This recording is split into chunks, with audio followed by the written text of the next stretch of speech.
Hello, my name is Lance of Mystery Man, and this is my 12th ever Bold and the Beautiful review video for the episode that aired on May 1st, 2023. 2023, yeah, May 1st, 2023, episode 9008. And well, getting into this episode of Bold and the Beautiful, I think it was a, I think it was a Okay, it wasn't the most exciting episode in the world, you know. It wasn't like, oh my god, I'm on the edge of my seat here. But it was good for what it was. It definitely felt like a filler episode, but it was a filler episode where at least you sort of knew what was going on, you know. I mean, there's filler episodes of soap operas or any show ever where you just or any show ever created. You just go, you know. This episode means absolutely nothing to the plot, nothing to the story. Nothing's happening in this episode that's gonna matter at all. This is just a hey, watch it. You know, if you missed this episode, it really doesn't matter. I don't think that was this episode. I think this episode is you know. I think this episode is probably a good episode to possibly air with Monday. You know, because well, there's not too much drama in it, and it can build up from yesterday. You know. So getting into this episode, not yesterday, Friday. So getting into this episode, well, it started out with Sheila. I said, yeah, Sheila. We found out who her mystery man was. It was not me. That was not me. That's just my name. But it was John. No, it was John Finnegan. It was John Finnegan's dad. Yeah, is his name John or Jack or Jake, whatever his name? I don't know. I don't know what the guy was. It was Finn's dad, basically. Isn't his name Jack or John or something? I don't know. I don't know. I think it's Jake. I don't know. It's something. But Finn's dad. Finn's dad. It was Finn's dad. Mr. Finnegan, John Finnegan, Jack Finnegan. I think it's Jack. Jack Finnegan, possibly. I don't know. I wasn't really watching his program that much last time he was on because, well, many reasons. One had to do with the fact that I got my wisdom teeth out in April of last year, so that took up a bunch of my time. So, yeah, it was Finn's dad. He's the mystery man talking to Sheila. And Finn's dad is like, "What am I doing here? Why do you want to see me? I don't know if I should regret do. I'm gonna regret doing it." So then we cut to Carter and Eric, and turns out Eric's back. Finally, I wonder where you've been for the past the past 3 months. Where have you been, dude?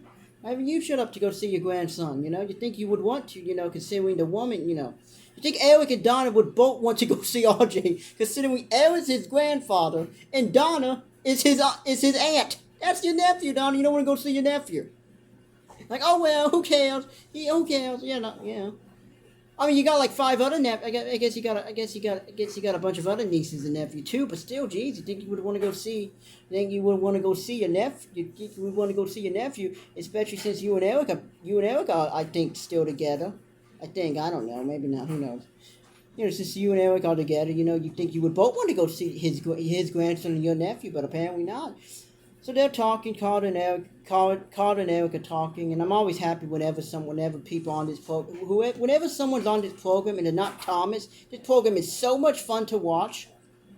Like, it comes off as such a easy to understand television program. Like, there's no jackasses. There's no whining little baby. There's no guy trying to justify his actions. There's no creepy obsession. There's no whining. There's no Thomas trying to ruin this program, because that is his job, apparently, according to Brad Bell. According to Brad Bell's writing, Thomas's main job on this show is to basically just make people not want to watch the program. I mean, I guess it worked for some people, because I have many friends who used to watch Bold and the Beautiful, and then Thomas showed up in 2019. They've stopped watching altogether. I know one friend who has not seen an episode of this show since June of 2019. And he was a big fan. But he has not seen an episode of this show since June of 2019. Either June, July, or August of 2019. He has not seen one episode. So, yeah. And he stopped watching the program because of Thomas, basically. So, yeah, no Thomas today, so that made this show so much better. That's my daily rant about Thomas for today. So getting into what Eric and Carter are talking about. Eric is talking to Carter, and Carter's talking to Eric about, oh, did you hear RJ's back? I'm like, so you guys have seen him. So why couldn't we have got that scene last week or something? Why couldn't we have got a scene last week? And when more than the 4 days that RJ was on his program, why instead of always having to focus on him and Widge giving him the same conversation like four days in a row, instead we could have had one of those days been RJ go talk to Eric. Another day RJ talks to Carter or something, you know? You could have spread out the RJ content a little bit. We could have seen everybody interacting with RJ. But instead, we got 4 days of the same conversation 5 different times. So they're talking about how they both seen RJ, they're both happy RJ's back. Apparently they both follow RJ on his YouTube channel. They won't say YouTube channel. They say streaming channel, like channel, but can they not say YouTube channel? Like, can they not say YouTube on Bold and the Beautiful? Can they not say YouTube? Because that's clearly what he is, isn't he?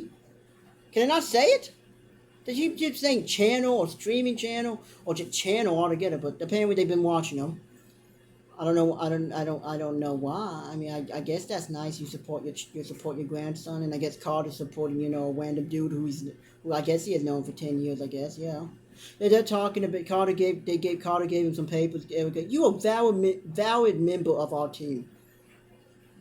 Also, you slept with my wife at one point, but thank you for that. I got back with Donna instead. Quinn was crazy.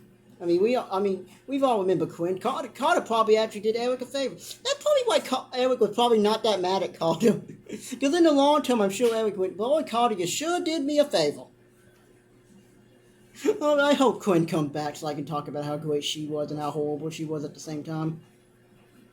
So they're talking, and then they just get back to Bill and Katie, and Bill's like, Katie, I really want to be with you now. I promise you it's only you I want. This time I mean it. I will not go after your sister again, I promise. Katie's like, sure you won't. And then the conversation gets really weird. Which if this was another character, you know what I'd be saying here. But clearly Katie then tells Bill, maybe you should go after Brooke again. Now why would Katie say that? Other than to get Bill off of her back? Because Katie clearly doesn't seem to trust herself with Bill. Katie, just get back with Bill already. You know you're going to at some point. Come on, Brad. Let's just speed this up. So we can do literally anything else. Because we all know how this is ending. I'm not even trying to be mean here. I like Katie and Bill.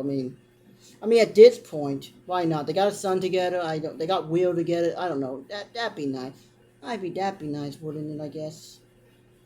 So then we cut back to Sheila and Ho and Finn's dad are talking. Whose name I still do not know. Whose name I think is either Jake, John, Jack. I don't know, something. Something that starts with a J. I'm assuming. I don't know. But they're talking, and she's like, well, thank you for coming. We made that beautiful baby boy together because apparently your wife was too busy with her job. Lee was apparently too busy with her job.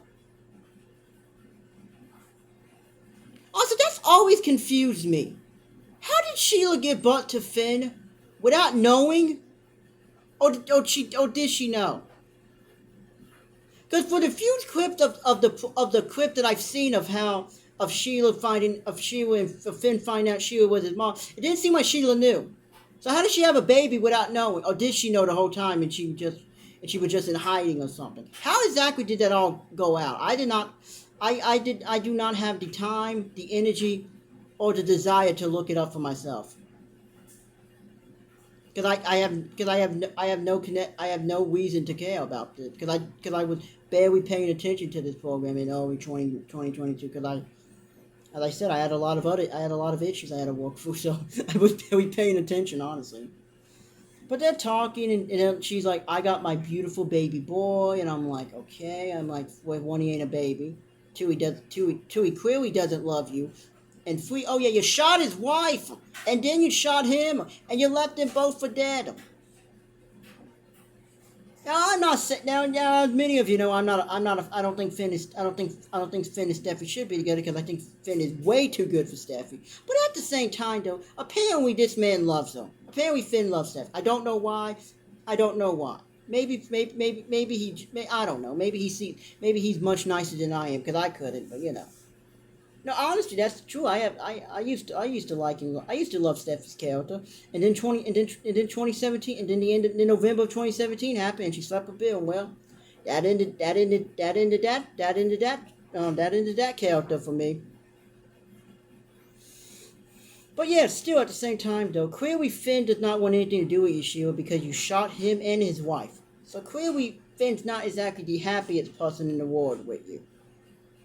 I don't think most people would be, Sheila. But you can keep on hope. You can keep on hope alive for that to happen, Sheila. But it's not going to. You can keep trying, but it's not going to work. Just because you're somebody's biological mother doesn't mean that they're going. Doesn't mean that they want a relationship with you. I'm just saying. I'm just saying. Just because you gave birth to a child doesn't mean that you're that child's parent. Just because you gave birth to a child doesn't make you a parent. I mean, I don't have no kids, but I have no kids, but but I have a mom who raised me, and I love my mom absolutely. I love my dad too, even though he's not my biological dad, he is my dad as far as I'm concerned. I will defend that to my death. But at the same time, you got to look at this from this show perspective and from Finn's perspective. You can't look at that from your own perspective. If you had Sheila as a mom, would you want her as a mom? No, nobody would. Nobody apparently likes her on YouTube except for a couple of people I've seen. But no one seems to like her. So clearly she must not be the best person in the world. You know what I mean? She must not be the best person in the world. And plus, what makes you a parent is if you love and protect. If you love and protect your children, you don't shoot them. Apparently, she got a bunch of other kids, and apparently did something on YNR to low on Line On, which I seen that episode and I was so horribly confused about what she actually did, what she actually done, because I have no idea, because when it all happened in like the 80s and 90s, and I wasn't alive. All I know about she was basically everything I've been told, seen on the internet, and seen of her since 2017. I mean, some of it come off as bad, but she's still better than Thomas, in my opinion, at this point. Because, well, she's done nothing to anybody I like. She's done nothing to anybody I'm a fan of, so I'm cool. So then we go back to Bill and Katie, and Katie's like, "You really should get with Brooke again." Bill's like, "I don't want Brooke. I want you. Only you this time. I am only going to be committed to you now, Katie." And Katie's like, "Sure you will," but she's still trying to do this because clearly she's trying to get Bill not to want her.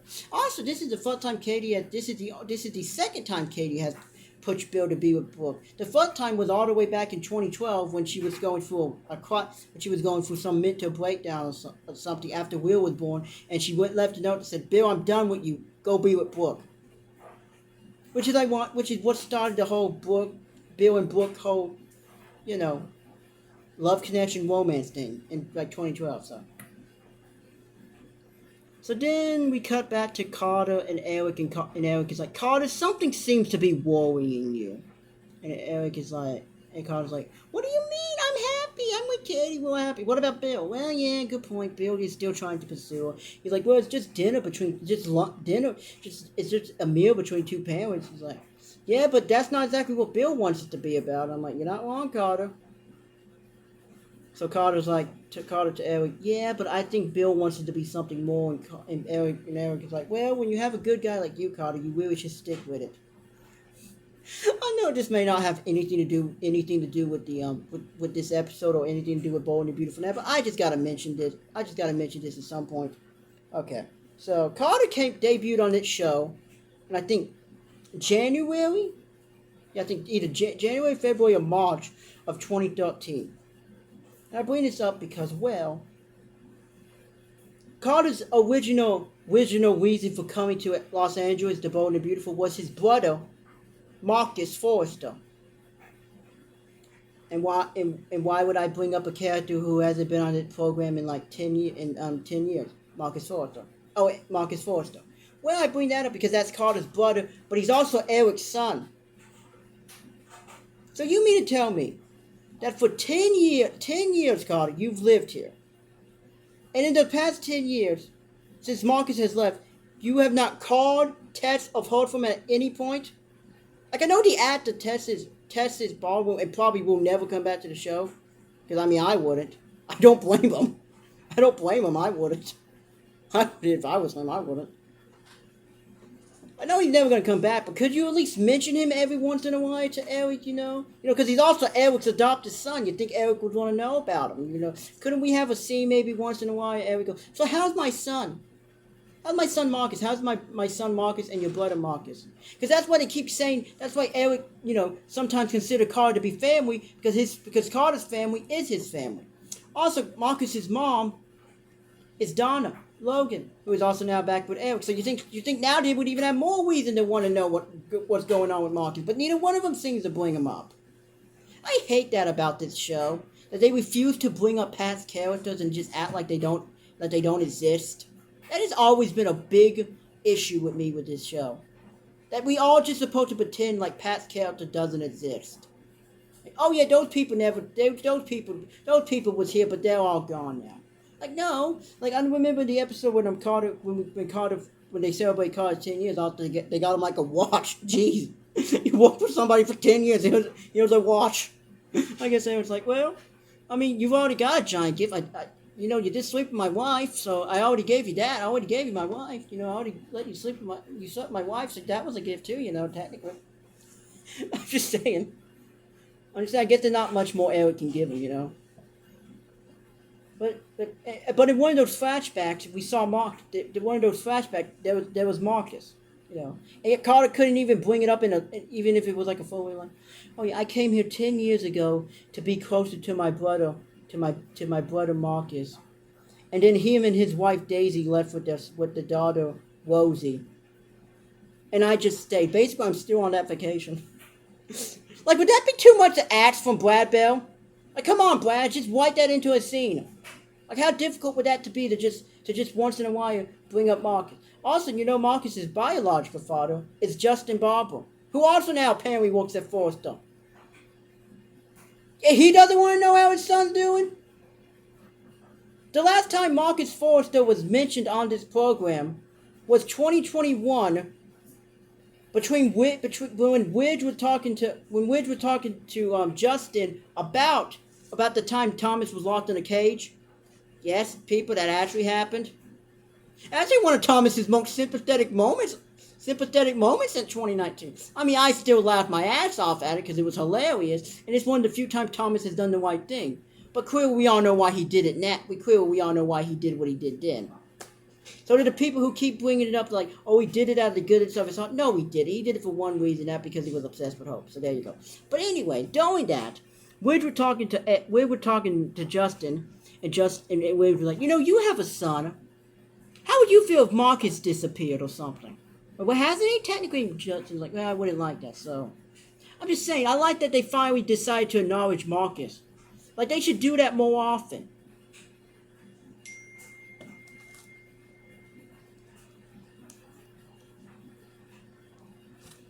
Sorry, I got a test, but I'll answer it later. I'll answer that test later. So yeah, that's all I'm saying. I just think that this show needs to stop trying to rewrite history and pretend like people don't exist anymore. Like, I know this is a soap opera, but still, this is a soap opera that is technically speaking chronological. Which means that the past affects the future. Like, I do not like the Brad Bell writing now, where everything happens in 1 year, and then after that year is over, you must forget that it ever happened. You must forget that it happened by like a year later. It's just forgotten. Everything is forgotten. If it didn't happen that year, it doesn't matter. I do not like that writing. I think that is the dumbest way you can write a program. But I don't want to get ranty here, so they're talking, and I guess I should get back to Carter talking about him and Katie, but I'm sure someone cares. So Carter's like, I really like Katie. I was like, she has a good man now. You guys should be happy together. I'm like, I don't even think Carter believes that bullshit. I think he wants to believe it, but I don't think he does. Because, I mean, I wouldn't. If Katie Logan was a weird person, I met her for the first time, I could tell you 3 things about her. One, her name is, she's in love with Bill. Two, she's kind of annoying. And 3, clearly, she's still in love with this guy, Bill Spencer. And I wouldn't even have met Bill at that point. That would be the 3 things I could tell you about him. But then we get back. Then we cut back to Sheila and home, and she's telling Finn's dad, John. I don't know what his name is. John, Jake. I don't know what his name is. But she's telling him, we had a good thing together because your wife was apparently too busy walking. Which I love. Is that so? That's why you cheated. So that's why you cheated, Finn, dad, John, Jake, whatever your name is. That's why you cheated because she was walking too much. That's always like the dumbest reason I've ever heard of for people to cheat. Because your wife walked too much. Like, I get it, but unless she works 24 hours a day, what about Christmas? What about the weekends? You gotta quit, you gotta stop working eventually. Don't you? What was you doing? What was you doing, John, back? What were you doing, Jen? What were you doing back there, John or Jake, whatever your name is? What was you doing for, did you have a job? I'm assuming you had a job. I'm assuming you had to do something, apparently. Or was you just always at home as a stay-at-home dad or something? Because you guys didn't have a kid yet. I don't know. I don't know. I really miss most of what happened between the whole why Sheila and Jake or John hooked up and made Finn. I really have no idea what happened there. I was barely paying attention to the program at the time, and I refused to look it up because maybe I should look it up so I would understand what happened, but maybe someone in the comments can tell me. But they're talking. She's like, we was happy together because you was lonely and I was lonely, just like now. So then he looks at her. So I guess they might sleep together or something, or he's gonna help break her out of prison. And then also, no offense to Jake or John, I'm sure he's a great guy. Okay, maybe it is Jack. It's gotta be Jake, right? Is it Jack or Jake? Well, no offense to whatever his name is. I mean, I'm sure he's a nice guy, and the actor's not that bad because I'm sure because he looks like somebody from some other program, but I just can't put my finger on him. But I just can't put my finger on who the guy because he looks so familiar. I just can't put my finger on who it is. But he seems like a nice enough guy. I mean, he seems. We've seen Lee, so. So good thing he did. Good thing it took him longer to tell, because something tells me if he would have told her at the time, something tells me she would not have been too happy. Oh, maybe she did know. I don't know. Like I said, I have no idea what happened there. So apparently he's gonna help Blake out of prison. I really thought this was gonna be something big, like that comedian walk guy that my friend Mel told me was gonna come on. I thought it was gonna be him. I thought it was gonna be somebody from the past. I thought maybe it was gonna be just some random person we've never heard of before. But nope, it turned out to be Finn's dad. Which mainly because I don't know who his name is. I have no rhyme or reason to really care because I don't know who this guy is. But other than that, not much happened in this episode, I guess. I mean, it was a good episode because there was no Thomas, which is always good. That's 2 days now. Friday, I think it's Friday. I think it's Friday and Monday. There was no Thomas. Because I think he was on Thursday. Yeah, I think he was on Thursday. I think. Yeah, he probably was. But anyway, that's been 2 days without Thomas, which is always good in my opinion. Whenever he's not on this program, this show is so much better to watch. They just need to get rid of him for like 6 months, bring him back, just have him completely away from Hope, and you could quite possibly have the greatest redemption story of all time. Or you can keep doing this, which you're gonna keep doing. I'm gonna say about that before I go is that I've never once said, well, okay, I had at first, I did at first, yes, but I have not said this since at least early April of this year. I have not once since then said that I believe Hope doesn't have feelings for Thomas. I haven't said it in a while. I said at the beginning because I thought it was going to be like a couple weeks and then we're going to be over this bullshit. But since then, this is what I've said. I've said maybe she does have feelings for Thomas. Okay, fine. You happy? I said it. She does have feelings for Thomas. You happy, Thomas' Hope fans? I've said it. What I have been saying and what I've been trying to been saying that just because you have feelings for somebody doesn't mean you want to be with them. There's a difference between having feelings for somebody and loving somebody. What I have been saying is that Hope loves Liam and Hope doesn't love Thomas. That's what I've been saying. That's my problem with this. Is that the people who like Hope and Thomas together really, for some weird reason, think they're going to be a couple. And I don't get it.